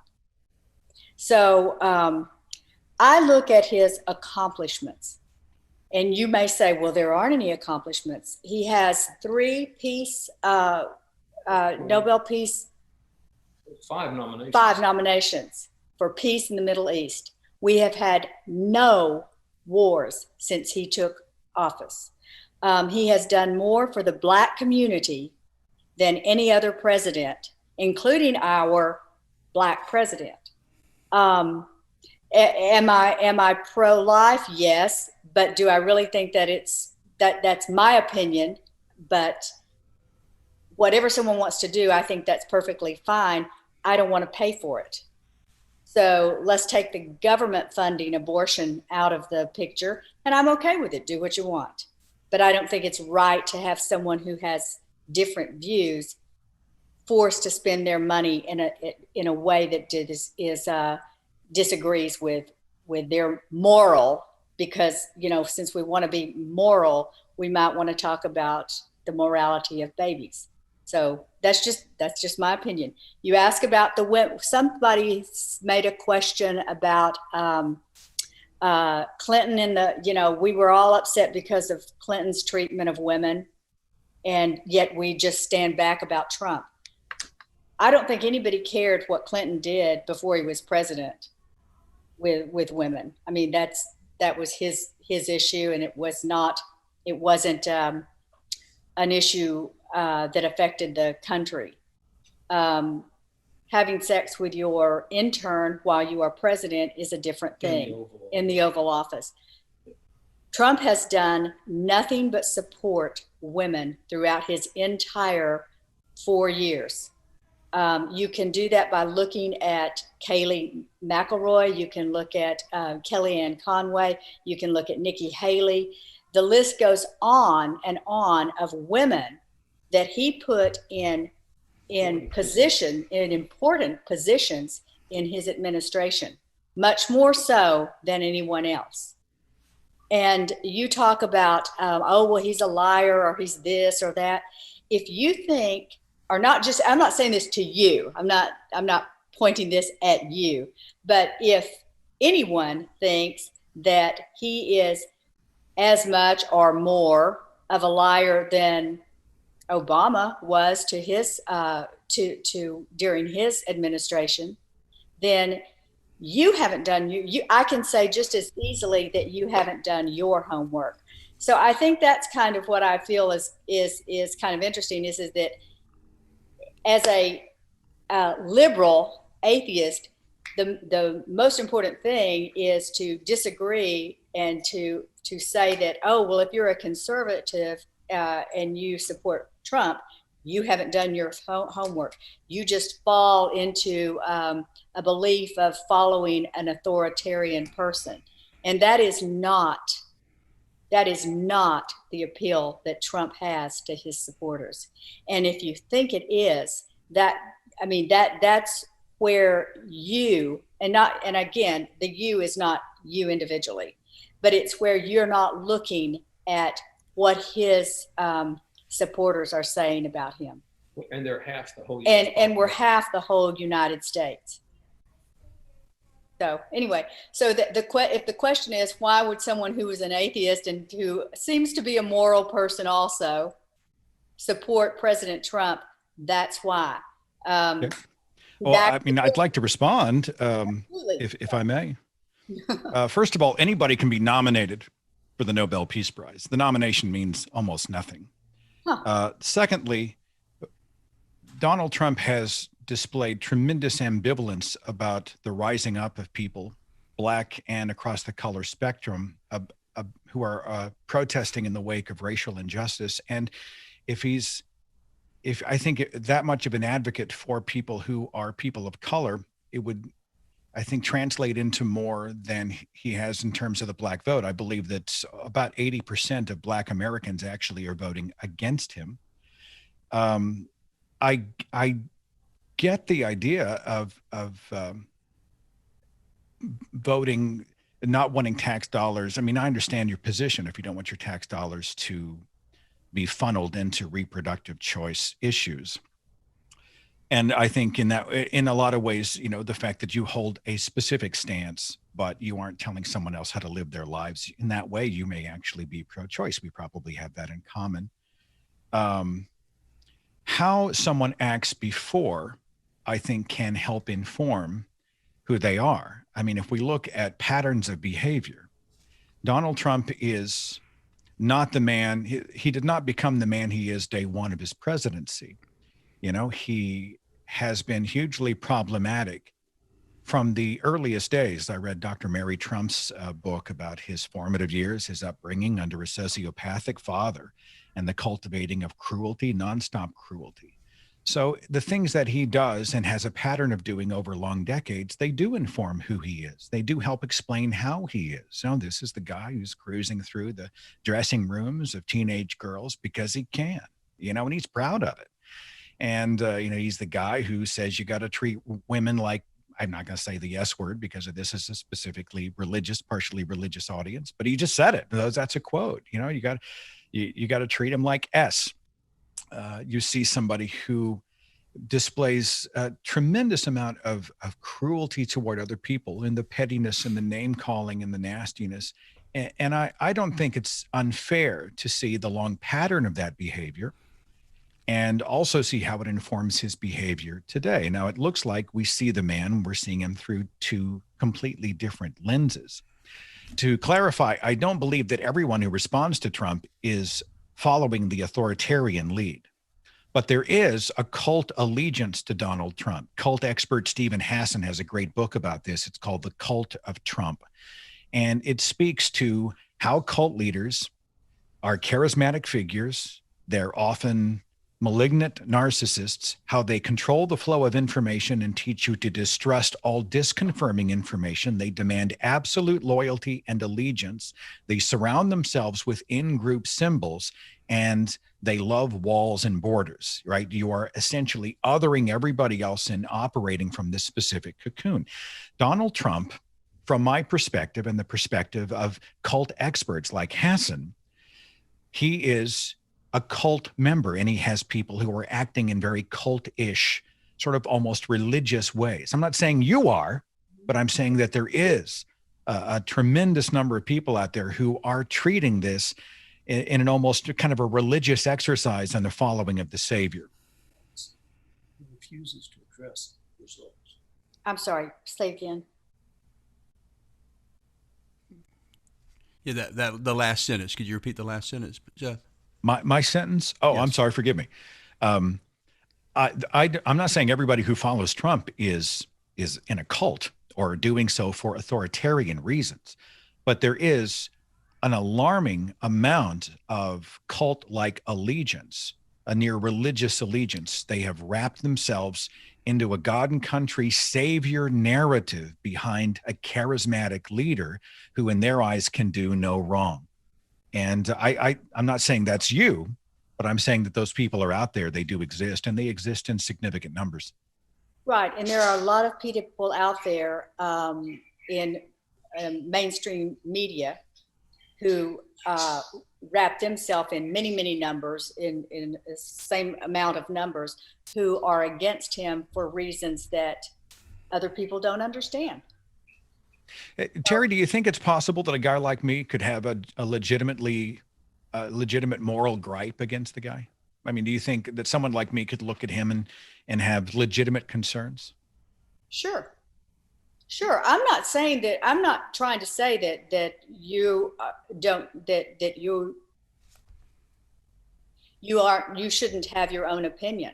But at the same time, could you say that someone like me could look at him and say, I don't really have a moral issue with him. I think he's done wonderful things. He backs the police department.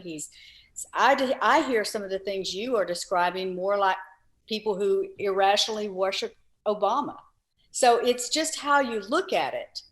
And I think there's no doubt that we can be tribal, and politics is no exception. I won't argue the point that there are people who have been really allegiant to Obama. Now, Obama, I believe in my own life represents more my value system. I'm sure. He's more xenophilic. He is less inclined to represent this country with borders and walls. I think he is, it was during his presidency that LGBT marriage was made legal and upheld by the Supreme Court. And he was there to celebrate that as a human rights issue. I think he's the adult in the room. I think he represents the democratic process. I think Donald Trump, from my perspective, is operating more like a king than he is a president. And I think there are people who enjoy that. And, they respond to kingly type figures. And even though you're not one of them, I'm simply making the observation that those people do exist. Well, there you go. But the question was, how can, why would someone support Donald Trump? So I took the opportunity to tell you why that is. Fair enough. I appreciate you, Terry. Thank you. There you go. Hey, thanks for that, Terry. Thank you, guys. We're closing up on time. James, we have a couple of let me go ahead and have something I wanted to drop in there, and I think we can go. We still got a little bit more time, I believe, on that. So let me go ahead and had a question for you, Seth. In your book, you talked about this quote, hundreds of presidential statements bear out this fact, as he, talking about Trump, blasts his enemies, real or perceived, with insults like loser, dumb, weak, and pathetic. A few of his own words. I think you referred to his Twitter feed earlier as being exhibit A in making that case. And I will say, listen, I was one of the evangelical leaders in 2016 that was invited to Times Square to ask questions, and I wanted to like the guy a lot. And there are things that, I'll pray for him, but there's things that he does that just grates on me. And so I know, I can agree with you as far as some of the language he uses and things like that, that it's you want to defend, even if you want to defend, it's kind of hard to defend. But then the option you're giving back to us, though, in your book, it seems to not have a very kind of fair or bright outlook either. So it's like just the use of adjectives. So there's one I want to ask you about.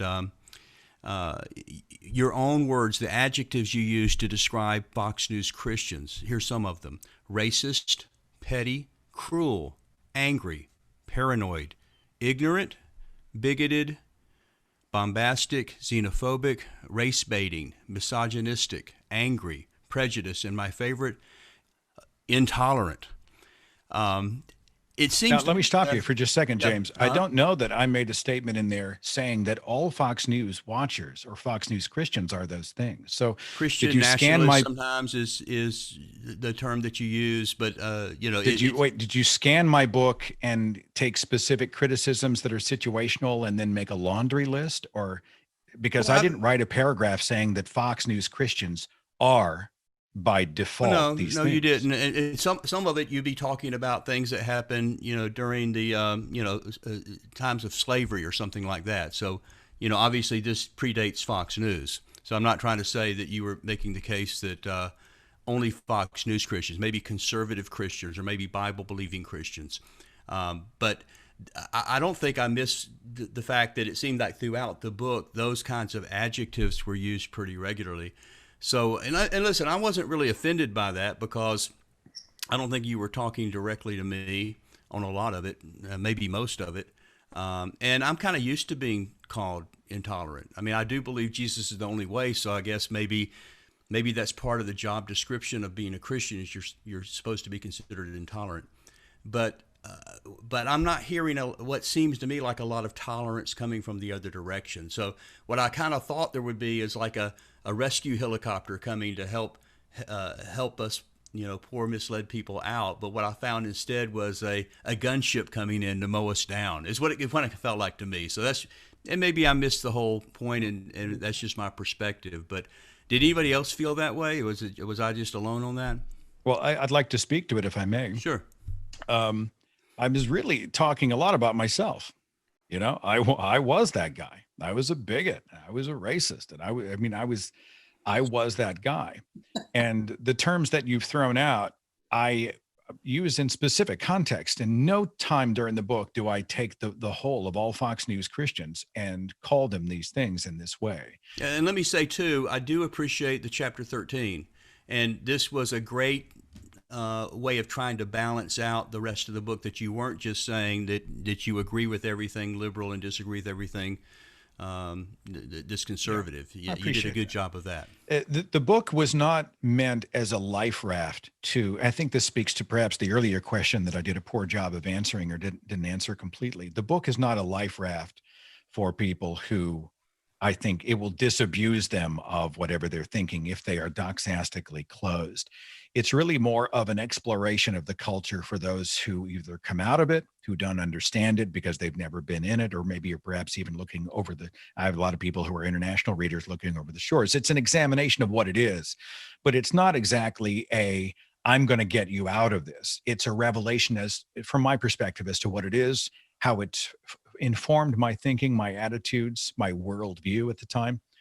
But, you're right. And if there's a criticism that it doesn't do enough to perhaps, I don't know, it's not written as a persuasive book. It's really more of an anecdotal book, a personal biography. And it also, I think, lays out a lot of the specifics about the culture itself. And this is fact-based, where Fox came from, who the key players are, what they specifically say, footnoted, bookmarked quotes that you can go back and verify, and then the culture that surrounds it. Was the strongest part of the book. The whole background to the founding fathers of Fox News and kind of the history behind it. I felt to be. I knew some of that, but some of it was a revelation to me. Yeah. Well, I mean, if I didn't provide enough of an escape hatch, that's a fair criticism for sure. Yeah. So, I'm not trying to say that the use of harsh criticism, even sarcasm, is not a valid tool to use in some cases. But again, it's not. It doesn't seem to be the antidote to intolerance. Is the style of it didn't seem it to be to me. Fair enough. Fair enough. James, we have somebody. Dennis has a couple of questions he'd like to ask you. Yeah. Seth, Dennis, if you are unmuted, are you there? You ready to go? I am. I appreciate All right. it so much. Can you hear me okay? This is my first time on, so I appreciate it. Welcome. Seth, I just wanted to compliment you. I'm impressed with your voice. Voice, just tremendous, and I can see why you've been so successful in the media. Just wonderful voice, and thank you. Kind of draws people in. So that's really special. I apologize that I have not read your book and don't know exactly what all you shared with regard to how you turned away from Christianity. I understand you shared a little bit about your parents and growing up in the church and so forth. Really concerned about that. And I'm sorry about that. And I know those things happen to people. I certainly hope you do your research and review I wanted to share one thing which might be helpful. There was a guy, his name was Simon Greenleaf. You might have heard of him. Does that ring a bell at all? No. Okay. He was a Harvard University professor. He was extensively involved in the creation of their law school. He wrote a 3-volume study. It was called An Examination of the Testimony of the 4 Evangelists by the Rules of Evidence Administered by the Courts of Justice. And after he wrote that, he said that he believed in the resurrection. So again, I'm not trying to, I just wanted you to have an additional resource out there. I'd say one thing: God loves you. And it's hard to answer all the questions about the Bible. There are a lot of things that people study and they don't come up with all the answers. But I will say, I think I've read enough that I believe in God's love. And I think that's the most important thing that we can take away, is that we were created out of God's love. And because of that love, he then found a way for us to come back to him. And that was through Jesus Christ. Now, you've heard all that, and you know all that, and everybody on here has heard all that. But again, that's in simplistic view kind of what's going on. But it's just really sad, and I'm sorry about that. But we could talk more about that at some point in the future. But I hope you do some research. One thing I was really surprised that we tended to turn this to Trump as opposed to talking about how you turned away and about Fox News. And I was sort of surprised at that.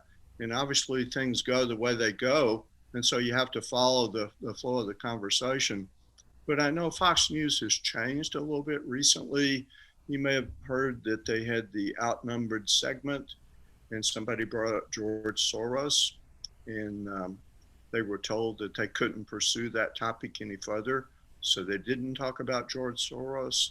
And I think if it had been the old Fox News, they probably would have gone down that path. But Fox News has changed a little bit, and they're continuing to change. Just wanted to share a couple of things about Trump. I didn't really want it to go in the direction of Trump, because I can see a lot of anger, I think, in your face and in your voice, that you really don't like Trump. And a lot of people don't like Trump. He's not, he's got a huge ego, and a lot of people dislike all the stupid stuff that he's done. He's definitely a flawed individual. But if you look at the policies and look at the things that he's accomplished and the way he stands, do we really want to defund the police? Do we really want to go down the pathway toward socialism, Marxism, and those type issues? And again, those are different policy issues, but I like the idea of a smaller government and less regulation. And I like a strong military. I served in the military, and I think we have a lot of freedoms because of our focus on God with our founding fathers, and also our focus on having a strong military. And I apologize for taking up so much of your time, but I enjoyed the opportunity to listen to you guys. And this was a great experience. And I enjoyed hearing what you shared, Seth. Oh, thank you. I appreciate it. Hey, Would you like Seth, me to respond to any of that, or I don't know how we're doing for time? Yeah. Let's take at least a minute or two to unpack that a little bit. Seth. There's a lot to unpack. First of all, the phrasing "you turned away from Christianity," I get that. I understand where that comes from. But more, it's that I just realized that there was no there. And I appreciate that. I really do receive that, the gesture that God loves you. And I received that from which the Spirit it is intended. Honestly, we have to see that Jesus is a hugely problematic character. God is the God of the Bible, right? First of all, we can't verify who wrote any of the 66 books of the Bible. None. Nobody knows for sure. Who the Gospels that chronicle the life of Christ, Matthew, Mark, and Luke, and John, we don't know the authors of those books. They vary wildly on the stories of Jesus. The Jesus is depicted. They were born differently. They lived differently. They died differently. They taught and said different things in different ways. And again, you've got these wild claims that simply cannot be verified. Popularity or no, mass delusion is still delusion. So we need more than just, I know it in my heart or Jesus speaks to me, for me to find the Jesus argument compelling. And I simply have not. Speaking to the political issue, it's interesting. The people who freak out about democratic socialism are the same people who enjoy public schools and public libraries and police and fire and, the basic necessities that communities do for each other. I think the right has effectively weaponized scare words like socialism. Biden is not a socialist. He does support nationalized healthcare, but also privatized. But he's only been called that because it is an effective political weapon against him. Now, I don't love Biden. He's not a good candidate. He's better than I think the alternative. But this idea that he is a socialist is actually, it's a lie propagated as a political chess move. Also, defund the police is a terrible brand for another idea, which is reform the police. They want to take funding out of some of law enforcement and put it into social programs so that you're not sending armed officers into specific domestic situations. My taking the left to task for that is something I have done often because it's just a terrible brand. The people who came up with defund the police are doing a terrible job of actually describing what that means. And of course, the right has picked up on it and says we want to abolish cops, we don't want law and order, that type of thing, or that we're anti-military, that type of thing. A lot of those are just misnomers. They've been weaponized against people who are not Republicans, but they are not necessarily rooted in the reality of it. So anyway, there was a lot going on there, but those were the two major things that I just sort of, I was able to recall that I wanted to respond to. Thanks so much, Seth. Our own Daniel Ray has another question. Daniel. Seth, it's been a lot of fun talking to you and listening to you and having you on, and I've gotten a different perspective just hearing you tonight than I do, because in this world of sound bites and videos, you've been in the media, sometimes we get canceled for 10 seconds of a quote we said in a video 10 years ago. And so yeah. I have to admit, I've developed a certain kind of perspective of you just from your online persona, which I know being in media, it's not necessarily the same. So I thank you for allowing yourself to be vulnerable and open to our group, because it's kind of scary for the first time. And I've really gotten to have a better appreciation for you as a person just coming on and doing this. So thanks. Oh yeah. And I mean that. And so thanks. I wanted to just, maybe we could speak on this and unpack this, if you will. A couple of times in your book, you had mentioned the word truth, and I'll just use this particular quote. I don't know what page it is. I have the Kindle, so pardon me for not knowing the page exactly. You say that cooperation is good for others, which in turn is good for us. You've spoken about that already. Association conquers alienation. Friendship conquers prejudice. Humility conquers hubris. We can pursue truth beyond mere claims. And I would agree with that. And would you be able to unpack what you perceive to be truth? What are we mutually pursuing? What is your idea or concept of truth? Well, I don't speak about truth like I used to speak about truth when I was religious, like truth with a capital T, like the truth. Like it's, I think we're trying to develop what I call a personal relationship with reality. Let's root our feet on the ground and let's find out what makes sense and what does the evidence show us, and let's pursue that. Beyond wish thinking and beyond conspiracy thinking and beyond magical thinking. Well, let's try to get past that and let's find out what's real. And so when I talk about trying to find the truth, that's really what I'm saying. Let's try to figure out. And I'll tell you, I think we have to do a better job of giving ourselves permission to simply say, I don't know, when we don't know. Because people don't like to be unsure. We hate not knowing. We hate not having the answer. Sometimes we'll fill in the blanks just so there's no blank.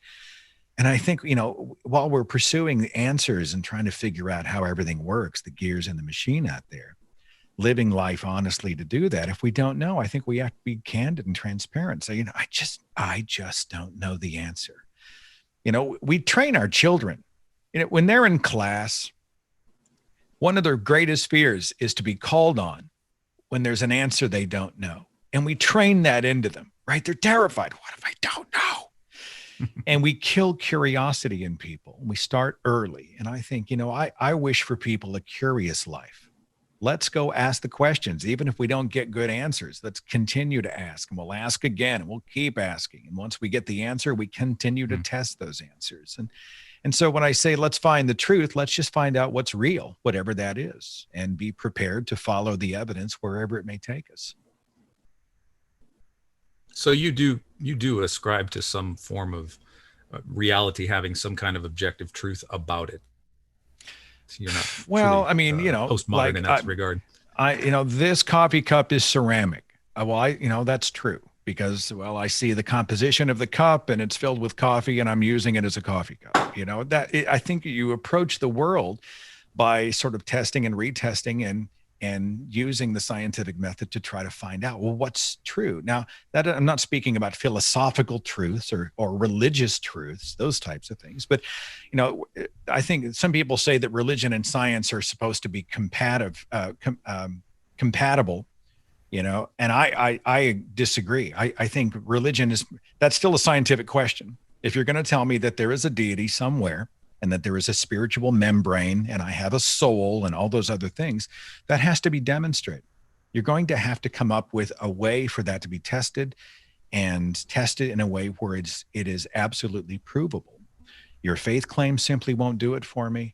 Your personal experience, your leaning on the book. I don't understand why any benevolent God needs an apologist. Why would I need to read a human written book to understand God's book? And why did God communicate in a book that's, was written 1400 years before the printing press, blah, blah, blah. I mean, we can get into all that. I'm talking about what's real. Well, let's go out and kick the tires and let's do some experimenting and try to find out if it's real or if it's just imagined, Okay, so thank you so much for answering that. Last bit of that follow up, and then I'll pass it along. So let's say we do a scientific test or something, or that we somehow are able to demonstrate God interacting with the world through the empirical scientific means. Would you, Seth, recognize the evidence for divine handiwork if it were extant to us? Well, it's that's been posited to me before. Usually it's presented in a little bit in the form of a jab, like even if it's been proven and it's all around you, you still won't accept it. It's usually something like, it's not how I received it from you, Dan, but okay. I hear it a lot. Here's the interesting idea. All right, God knows everything. God is all powerful. God already knows exactly what it would take to convince me, right? God already knows the specific mechanism that would be required for me to know that he's real. So even if I didn't know what it would take to convince me, God does, and he would be able to do that immediately. And he wouldn't be communicating through ancient text, conflicting text translated over thousands of years, churches that are splintered into thousands of conflicting denominations where they can't even agree on the basics, baptism, eternal security, the literal Genesis, etc. If Saul can have a Damascus Road experience, why can't I? And I've made the promise to my religious friends that if there is a God, I want to know that. Because as I said a minute ago, whatever's real, I want to do that. Now, the question as to whether or not that God is worthy of allegiance and worship, that's a different question. But if there's a God that exists, I definitely want to know that. If it's true, I think we need to be prepared to accept it. And if God is genuinely all-powerful and benevolent, he would already know what it would take to convince all of us, 7 billion of us, and he would be able to do it just like that. Okay. Yeah, I have just a question, but also maybe an observation first, Seth. In your book, you talked about that there are some moderates or liberals at Fox News, maybe token liberals. But no, I don't think they're token. Like Chris Wallace, okay, I don't think they're token. But you seem to say that they were like almost chosen because they were less charismatic or less forthright or less. I think they're a minority, but I don't know if token's the word, but I get your point. You specifically mentioned Alan Combs, and I was just going to say, in his defense, I had the dubious privilege of being interviewed on Fox News by Alan Combs. He was extremely tough, didn't seem to be a pushover in any, but I would have to say very fair. I was very, very sorry to hear of his passing. But, you know, do you feel like that the real reason is to set up a paper tiger or something like that? The liberals they have on are just cannon fodder, you know, for the main event. I think it's apparent in the format how much Sean Hannity invites a non-conservative guest on, but that guest really only exists to give Sean the chance to say what he wants. Right? He talks over him, he cuts him off, he talks over him, he sneers at him, he cuts him off.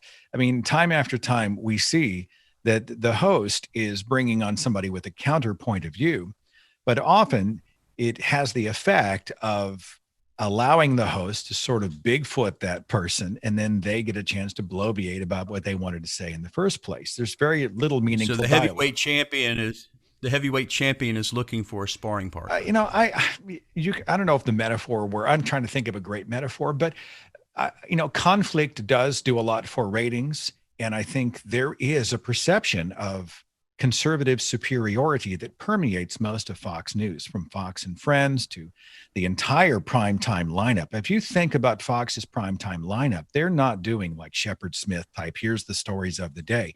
They're doing editorial content from the perspective of Christian evangelical activists. They are firebrands pushing a specific religion, and they're doing it on a news station. And this resonates so well with American believers, white American Christians specifically, that Fox News has been number one in its ratings quarter for the last 70 quarters consistently. So they're having a lot of success doing it. I just don't think it's a healthy way to approach what's genuinely happening, right? But you do make an ideological message, not a factual one in many cases. Ideological, not factual. But you do make a distinction between the op-ed and the opinion segments versus the straight news, like just like you would in the New York Times or the Washington Post. Yeah, but I mean, we're not seeing Sean Hannity followed by somebody who is doing a counter broadcast to, you know, the equal time thing. You see that Fox News has a consistent narrative of sort of this God and country flag waving evangelical conservatism, and it permeates. I mean, you've got Sean Hannity and Jeanine Pirro and other people who are they're attending religious events around the country. Sean Hannity actually helped fund a Christian film, and he co-starred in it. He had a guest shot in the film. You know, I mean, he is about sort of this nation belongs to him and his specific religion and his specific God, othering people who are non-Christians. And if you read the Constitution itself, there's not one mention of God, and the only mention of religion actually separates the church and the state. And there are many people who are God believers, devout Christians, etc., who are fighting alongside me to protect that church-state line, because the government is a lot of things, but it is not a church. It was never the founders' intention to have a Christian nation. We can be a nation with Christians,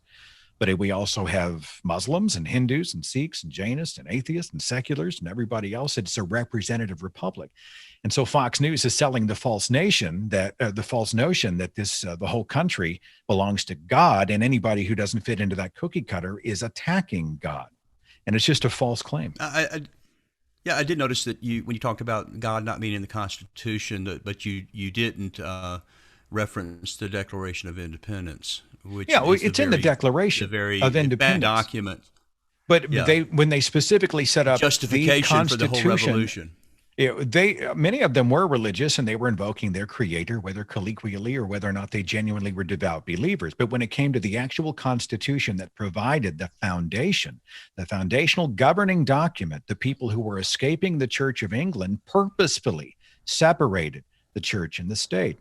I mentioned in a speech that I gave called America is Not a Christian Nation. John Adams said in the Treaty of Tripoli, we're not a Christian nation. Thomas Jefferson went through the Bible with a razor blade, and he sliced out all the supernatural stuff that Jesus did, including his resurrection, in his own version of the Bible, because he didn't buy it. You can go see that Jefferson Bible at the Smithsonian. You know, the founders knew the dangers of a theocracy. We should be a nation that protects religious liberty individually, but we are not a state church. Yeah, well, and Roger Williams, the Baptist in Rhode Island, was paramount in pushing for not having a state church, and so it wasn't just the progressive or secular founding fathers were fighting against the religious people who wanted a state church or something like that. So you're right.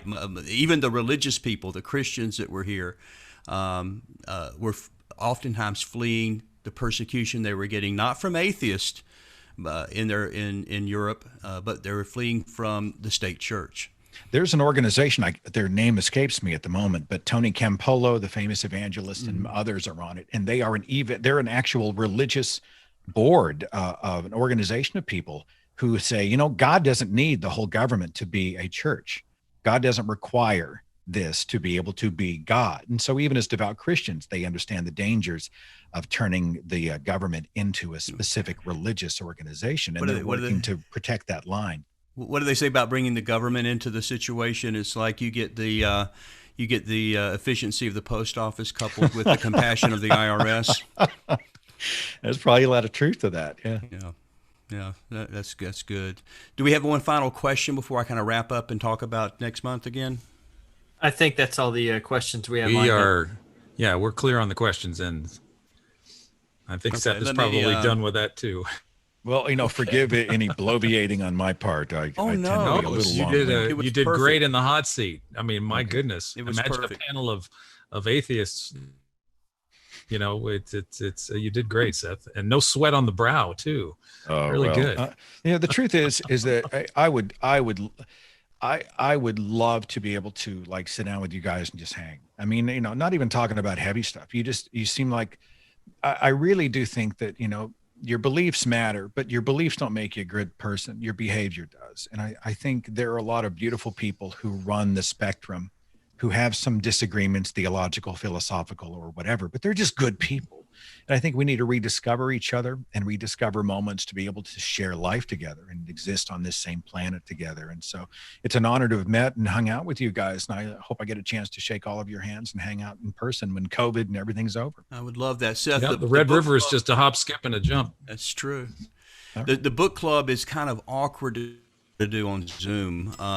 What we normally do is we meet at 6 for a meal. So we all sit down and every seat's taken, people sitting on the floor. We fill up our whole little office with 25 to 40, about half and half, and atheists and Christians. And then after we share life and enjoy, then we start the book club. And it is something that I certainly look forward to, and I know a lot of our book club looks forward all month to that. I do hope we can start meeting in person again soon, and we'd love to have you down from Tulsa to talk about maybe Deconverted, one of your other books. We would love to hear that. Great job tonight. I want to thank all of our participants. You were kind and gracious, even me for the most part, but asked some tough questions, but fair, and we really appreciate that. I do want to remind you, get ready for our next book club. We're going to still be doing Zoom December 3rd at 7 p.m. Frank Turek will be with us. It was supposed to be in person, but he will be joining us online, and I don't have enough faith to be an atheist. So, Seth, have you ever met Frank? I've never met him in person. No, I'm familiar with his work, though. Okay, great. So anyway, thanks so much again, Seth, for being here. You've been an excellent guest for us. Appreciate your time and the effort. Enjoyed reading the book. And thanks so much. And we will see you guys next month. Thank you. Good night. Good night. Good night. Thanks, Seth. Thank you.